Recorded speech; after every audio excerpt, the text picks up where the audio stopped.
Hey everyone, আসসালামু আলাইকুম। Welcome back to Rajesh cooking house.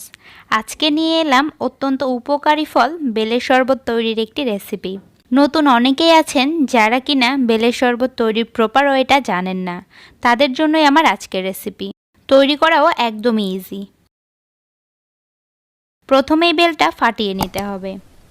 এর জন্য চাকুর উল্টা পাশ দিয়ে এভাবে একটা লাইনে কয়েকটা বাড়ি দিলেই বেলটা দুটুকরো হয়ে যাবে। এখন চামচ দিয়ে বেলের সম্পূর্ণটা উঠিয়ে নিতে হবে। এখন বলি বেলের কিছু উপকারিতা ও পুষ্টিগুণের কথা। বেলে রয়েছে পর্যাপ্ত ভিটামিন এ ও সি, আর ভিটামিন সি আমাদের রোগ প্রতিরোধ ক্ষমতা বাড়িয়ে তোলে। বেলে রয়েছে ন্যাচারাল ফাইবার বা আঁশ, যা আমাদের অ্যাসিডিটি কমাতে ও খাবার হজমে সহায়তা করে। বেল কোষ্ঠকাঠিন্য দূর করে।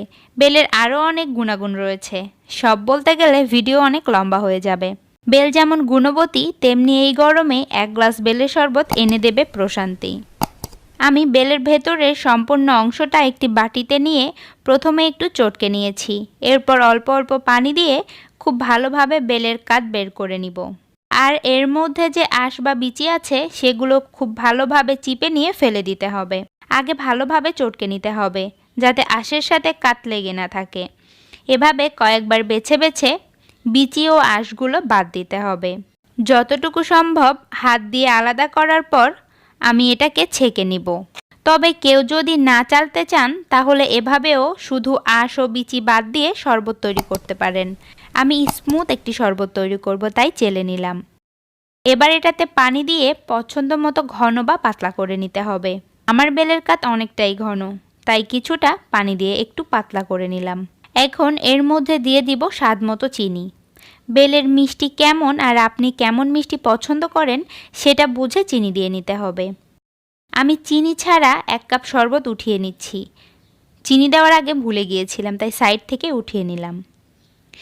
এখন এটা রেখে বাকিটার সাথে চিনি মিশিয়ে নিব। যেটা উঠিয়ে রাখলাম ওটা আমি চিনি ছাড়াই খাবো। এখানে চিনি মেশানোর পর স্বাদ মতো লবণ দিয়ে সেটাও মিশিয়ে নিচ্ছি।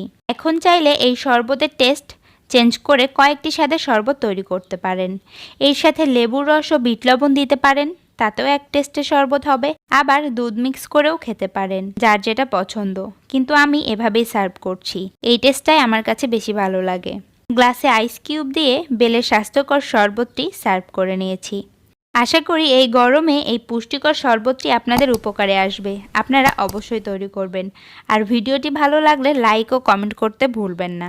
আর যারা চ্যানেলটি এখনও সাবস্ক্রাইব করেননি তারা প্লিজ সাবস্ক্রাইব করে আমার পাশেই থাকবেন। আজকে বিদায় নিচ্ছি, দেখা হবে পরবর্তী রেসিপি নিয়ে। সে পর্যন্ত সবাই অনেক ভালো থাকবেন। আল্লাহ হাফেজ।